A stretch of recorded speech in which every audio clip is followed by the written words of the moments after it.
Hello বন্ধুরা, welcome to অক্টাটেক। অক্টাটেকের আজকের এই পর্বে আমরা দেখাবো রিয়েলমি 8 এর ভাঙা গ্লাস পরিবর্তন করার সম্পূর্ণ নিয়মাবলী। তো এখানে আপনারা দেখতেই পারতেছেন যে ডিসপ্লেটা ফাটা আছে, কিন্তু ডিসপ্লেতে কোনো স্পট নাই এবং টাচ কিন্তু ঠিকঠাক রেসপন্স করতেছে। এই কারণে আমরা ডিসপ্লেটার গ্লাসটা চেঞ্জ করতে পারবো। তো এখানে আমরা শুরু থেকে শেষ পর্যন্ত সম্পূর্ণ ভিডিওটা দেখাবো, অর্থাৎ সম্পূর্ণ টিউটোরিয়ালটাই আপনাদের দেখানোর চেষ্টা করব যে কিভাবে একটা মোবাইল খোলা থেকে শুরু করে একটা গ্লাস চেঞ্জ করা, তারপরে একটা মোবাইল অ্যাসেম্বল করা, অর্থাৎ ডিসপ্লে খোলা থেকে শুরু করে ডিসপ্লে লাগানো পর্যন্ত সম্পূর্ণ প্রসেসিংটাই আমরা এখানে দেখিয়ে দিব। তো আমাদের প্রথমেই যেটা করতে হবে সেটা হচ্ছে মোবাইলটাকে সম্পূর্ণ ডিসঅ্যাসেম্বল করে নিতে হবে, অর্থাৎ সম্পূর্ণ খুলে ফেলতে হবে মোবাইলটা। তো মোবাইলটা খুলে ফেলার জন্য আমাদেরকে প্রথমেই হিট স্টেশনের উপর কমপক্ষে 5-6 মিনিট 80 ডিগ্রি সেলসিয়াস তাপমাত্রায় মোবাইলটিকে রেখে দিতে হবে, যাতে করে ব্যাকশেলটা মোটামুটি ভালো হিট হয়। তো এখানে যেহেতু ব্যাকশেলটা আঠা দিয়ে লাগানো, আপনারা জানেন যে হিটে বা গরমে কিন্তু আঠা নরম হয়। তো এই কারণে আমরা মোবাইলটাকে একটু হিট দিলাম যাতে আঠাটা একটু নরম হয় এবং ব্যাকশেলটা খুলতে আমাদের সুবিধা হয়। তো আপনারা দেখতেই পারতেছেন যে আঠা নরম করার পরে একটা কার্ড, প্লাস্টিকের একটা কার্ড ঢুকিয়ে আমরা কিন্তু ব্যাকশেলটা খুব সুন্দরভাবে আস্তে আস্তে করে খুলে নিতেছি। তো এখানে প্লাস্টিকের কার্ডটা ঢোকানোর পরেও যদি আপনাদের মনে হয় যে হিট কম হয়েছে, আঠা নরম হয় নাই, আপনারা বারবার হিট করে নিতে পারবেন।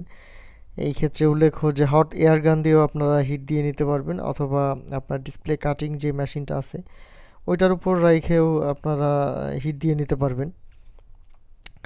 তো বন্ধুরা, এখানে আপনারা দেখতে পারতেছেন যে আমরা কিন্তু বেশ কষ্টসাধ্যভাবেই ব্যাকশেলটা খুলছি। তো এখানে ব্যাকশেলটা খুলতে প্রচুর কষ্ট হচ্ছিল, কারণ এটা আঠাটা আসলে অনেক স্ট্রং, অনেক শক্ত আঠা, সহজে খুলতেছিল না। তো অ্যাট লাস্ট আমরা কোনো রকম কোনো ক্ষয়ক্ষতি ছাড়াই, দ্যাট মিন্স মোবাইলের ইন্টারনাল পার্টসের কোনো ক্ষয়ক্ষতি ছাড়া কিন্তু আমরা ব্যাকশেলটা খুলতে সক্ষম হয়েছে এবং ব্যাকশেলটারও কোনো ক্ষয়ক্ষতি হয় নাই। খুব সুন্দরভাবে আমরা ব্যাকশেলটা খুলতে পেরেছি।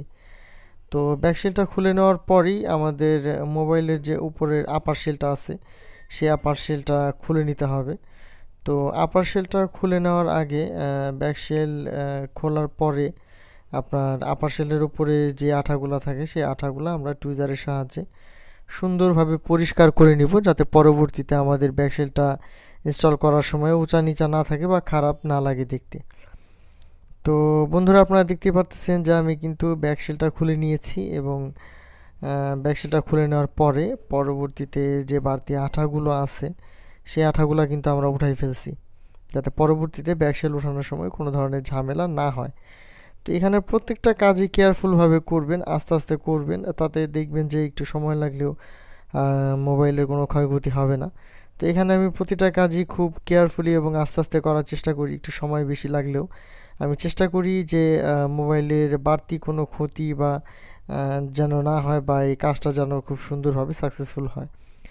তো এখানে আমরা ব্যাকশেলের উপরে যে আপার শেলের উপরে যতগুলো স্ক্রু ছিল সবগুলো স্ক্রু কিন্তু আমরা খুলে নিয়েছি।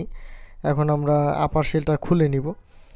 আপার শেলটা খুলে নেওয়ার পরে আপনারা দেখতে পারতেছেন যে এখানে আমাদের রিঙ্গার স্পিকার আছে, রিঙ্গার স্পিকারের যে বক্সটা আছে সেটা মধ্যে খুলে নিতে হবে এবং ওপরে যে মাদারবোর্ডটা আছে অবশ্যই আমরা মাদারবোর্ডটাও খুলে নিব, কারণ মাঝে মধ্যে কিছু কিছু মোবাইল দেখা যায় যে আপনার অতিরিক্ত হিট হওয়ার কারণে ক্যামেরাটাও ঘোলা হয়ে যায়, ক্যামেরাটা নষ্ট হয়ে যায়। তো এইসব কারণে আমরা মাদারবোর্ডটা ম্যাক্সিমাম টাইমই খুলে নিই, যাতে করে ক্যামেরার উপর কোনো ধরনের প্রেশার না পড়ে। আর যেসব মোবাইল আমরা বুঝি যে না, দেখা গেছে অল্প একটু হিটেই ডিসপ্লে খুলে যাবে, সেগুলো মাদারবোর্ড খোলার প্রয়োজন নাই। তো এটা যেহেতু সুপার অ্যামোলেড ডিসপ্লে, অ্যামোলেড ডিসপ্লের ক্ষেত্রে আসলে হিটটা একটু বেশিই লাগে। এই কারণে আমরা আসলে মাদারবোর্ডটা বডি থেকে আলাদা করে নিই, যাতে ক্যামেরাটা ঘোলা না হয়। তো দর্শক, আমরা কিন্তু প্রথমেই ফ্রন্ট ক্যামেরাটা আপনাদের দেখিয়েছি যে ডিসপ্লে ফেটে যাওয়ার কারণে কিন্তু ফ্রন্ট ক্যামেরাটা আসলে ঘোলা আসতেছে, ফ্রন্ট ক্যামেরায় কিন্তু আবছা আবছা ভাব আছে। তো শেষ পর্যায়ে গিয়ে আমরা আবারও ফ্রন্ট ক্যামেরাটা আপনাদের দেখাবো। ওইখানে আপনারা দেখতে পারবেন যে ফ্রন্ট ক্যামেরাটা আসলে খুব সুন্দরভাবে আমরা ক্লিয়ার করে দিয়েছি। তো এখানে আবারও পুনরায় আমরা হিট দিলাম, ডিসপ্লেটা হিট দেওয়ার পরে আমাদের কাঠ ঢোকানোর মতো একটা ছোট্ট জায়গা বানিয়ে নিতে হবে। এই কারণে ডিসপ্লের ফাটা অংশ থেকে ছোট ছোট কাচের টুকরা আমরা ব্লেডের সাহায্যে ছাড়িয়ে নিচ্ছি, যাতে করে একটা পাতলা কার্ড আমরা ঢুকাতে পারি এবং আস্তে আস্তে করে ডিসপ্লেটা খুলে নিতে পারি। তো এখানে আমরা একটা নতুন মেথড অ্যাপ্লাই করব, সেটা হচ্ছে আপনার কটন বার দিয়ে থিনার, কটন বারের সঙ্গে থিনার লাগায় আপনার ডিসপ্লের চারপাশে একটু একটু করে দিব এবং হটগান দিয়ে একটু একটু করে হিট দিব। তো এটা খুবই ইউজফুল, খুব সুন্দর কাজ করে এটা। একটু কটন বারের সাহায্যে একটু করে থিনার দিবেন আর একটু হিট দিবেন, দেখবেন যে সুন্দরভাবে খুলে আসছে, আলতোভাবে খুলে আসছে। একটু করে দিবেন, একটু করে খুলবেন।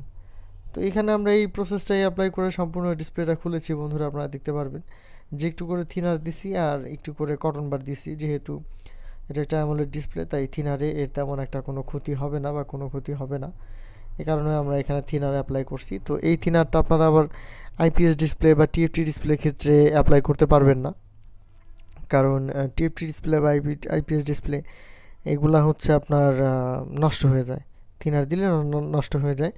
তো যেহেতু এটা একটা সুপার অ্যামোলেড ডিসপ্লে, তাই আমরা এখানে থিনারটা অ্যাপ্লাই করছি এবং এতে ডিসপ্লে নষ্ট হওয়ার কোনো সম্ভাবনা নাই। তো এখানে দেখতে পারতেছেন যে আস্তে আস্তে করে আমরা হটগান দিয়ে সুন্দরভাবে হিট দিয়ে নিচ্ছি এবং আস্তে আস্তে করে আমরা ডিসপ্লেটা খুলে নিচ্ছি। এতে কি হয়, মোটামুটি 95% রিস্ক থাকে না ডিসপ্লে খোলার সময়, আর 5% রিস্ক থাকে, দেখা যাচ্ছে কপাল খারাপ হইলে সেটা আলাদা হিসাব। তাছাড়া আপনার নর্মালি এইভাবে খুললে সাধারণত 100টা ডিসপ্লে যদি মনোযোগ দিয়ে খোলা যায় 100টাই ভালো থাকবে, সাধারণত ডিসপ্লে নষ্ট হয় না। তো আপনারা চেষ্টা করবেন যারা নতুন টেকনিশিয়ান ভাইয়ারা আছেন তারা এইভাবে ডিসপ্লে খুলতে, তাহলে সমস্যা হবে না। তো এখানে আসলে লজিকটা খুলে নিতে হবে, লজিকটা খুলতে আমরা ভুলে গেছিলাম। লজিক না খুললে আসলে ডিসপ্লের রিবনটা বের হচ্ছে না, এই কারণে আমাদের যে চার্জিং লজিকটা আছে সেটা খুলে নেওয়া খুব প্রয়োজন। চার্জিং লজিক অথবা অনেকে সাব পিসিবি বলে, যে যেটা বলে, এটা অবশ্যই খুলে নিতে হবে। খুলে নিয়ে তারপরে আমাদের ডিসপ্লেটাকে আলাদা করতে হবে বডি থেকে। তো এখানে আপনারা দেখতেই পারতেছেন যে সাব পিসিবি আলাদা করার প্রসেসিংটা কিন্তু সহজ একদম। কানেক্টরগুলো খুলে ফেলে দিব আমরা। এরপরে হচ্ছে আপনার ডিসপ্লের উপরে যেই প্রোটেকশনটা দেওয়া থাকে, একটা রাবারের প্রোটেকশন, ওটা খুলে ফেলবো এবং সঙ্গে সঙ্গেই ডিসপ্লেটা কিন্তু আলাদা হয়ে যাবে। তো ডিসপ্লে আলাদা করার পরে আমরা, যেহেতু ডিসপ্লেটা খুব বেশি মাত্রায় ভাঙা, এই কারণে এটার উপরে আমরা টেপ মেরে দিব, যাতে করে আপনার কাটার সময় কোনো ধরনের সমস্যা না হয়। আর একটা ব্লেডের সাহায্যে ডিসপ্লের গোড়ায় যে বাড়তি আঠা আছে সেটা সুন্দরভাবে পরিষ্কার করে নিলাম। এটা আপনারা স্কিপ করলেও পারেন, যদি হাত খুব ভালো হয় তাহলেই করবেন, নয়তো বা ডিসপ্লেতে খোঁচা লেগে ডিসপ্লেটা নষ্ট হয়ে যাওয়ার সম্ভাবনা থাকে। তো এখানে কিন্তু আমরা খুব সুন্দরভাবে, আপনারা দেখতেছেন স্কচ টেপটা ডিসপ্লের উপর লাগাই নিতেছি, যাতে পরবর্তীতে ডিসপ্লে থেকে ভাঙা কাঁচটুকু যখন আলাদা করব তখন কোনো ধরনের কোনো সমস্যা আমাদের ফেস করতে না হয়। তো এখানে কি হবে, স্কচ টেপটা না মারলে কিন্তু ভাঙা যে কাজগুলো আছে একটা থেকে আরেকটা আলাদা হওয়ার সঙ্গে সঙ্গে ছড়ায় পড়বে এবং পরবর্তীতে ডিসপ্লেটা কাটতে আমাদের অসুবিধা হবে। আর এখানে যেহেতু আমরা স্কচ টেপ দিয়ে পুরো ডিসপ্লেটা লাগাই দিছি, সেক্ষেত্রে দেখা যাবে যে সম্পূর্ণ গ্লাসটাই একসঙ্গেই কেটে বের হয়ে আসবে এবং ডিসপ্লে থেকে ভাঙা গ্লাস সেপারেট করতে আমাদের কোনো অসুবিধা হবে না। তো চারপাশে যে বাড়তি স্কচ টেপের আঠাটুকু আছে সেইটুকুও কিন্তু আমরা খুব সুন্দরভাবে আমরা কেটে নিচ্ছি। সুন্দরভাবে কেটে নেওয়ার পরে আমরা সেপারেটর মেশিনের সাহায্যে ডিসপ্লে থেকে যে ভাঙা কাঁচগুলো আছে, ডিসপ্লে থেকে ভাঙা কাঁচটুকু সেপারেট করে নিব। তো বন্ধুরা আপনারা দেখতেই পারতেছেন যে আমাদের কিন্তু টেপ কাটা হয়ে গেছে। এখন এটা সেপারেটর মেশিনের সাহায্যে আমরা ডিসপ্লে থেকে ভাঙা গ্লাসটুকু আলাদা করে নিব। তো এখানে আমি আন্তরিকভাবে দুঃখিত, ক্যামেরার সামনে একটা তার আসছে, তারটা আসলে আমি সরাইতে পারিনি হয়তো বা ব্যস্ততার জন্য। তো এখানে হয়তো বা আপনাদের দেখতে কিছুটা অসুবিধা হচ্ছে, বাট আমি বোঝানোর চেষ্টা করব যে কিভাবে আসলে আমরা কাটতেছি এটা। তো আপনারা দেখতেই পারতেছেন যে এখান থেকে আমি আঠা ছাড়িয়ে নিয়েছিলাম গোড়া থেকে, সেখানেই কিন্তু আমরা এই কাটিং ওয়্যার, যেটা কাটার যে তারটা, সেই তারটা কিন্তু আমরা ডিসপ্লের মধ্যে ঢুকাইছি এবং এখানে কিন্তু স্পিড খুবই কম বাড়ানো, 1.5x স্পিড দেওয়া, যাতে আপনারা ভালো মতো বুঝতে পারেন যে আসলে কতটুকু জোর দিয়ে টানতে হবে এবং কতটুকু জোরে জোরে বা আস্তে আস্তে টানতে হবে। এই ধারণাটুকু যাতে আপনাদের মধ্যে আসে, এই কারণে আমি খুব অল্প স্পিড দিয়ে এটা দেখাইছি। তো এখানে আপনারা দেখতেই পারতেছেন আস্তে আস্তে করে খুব সুন্দরভাবে কিন্তু আমরা ডিসপ্লেটা কেটে নিতেছি, কোনো ধরনের কোনো অসুবিধা হইতেছে না। তো ডিসপ্লে কাটার সময় মেক শিওর হতে হবে যে পোলারাইজার পেপার যাতে না কাটে।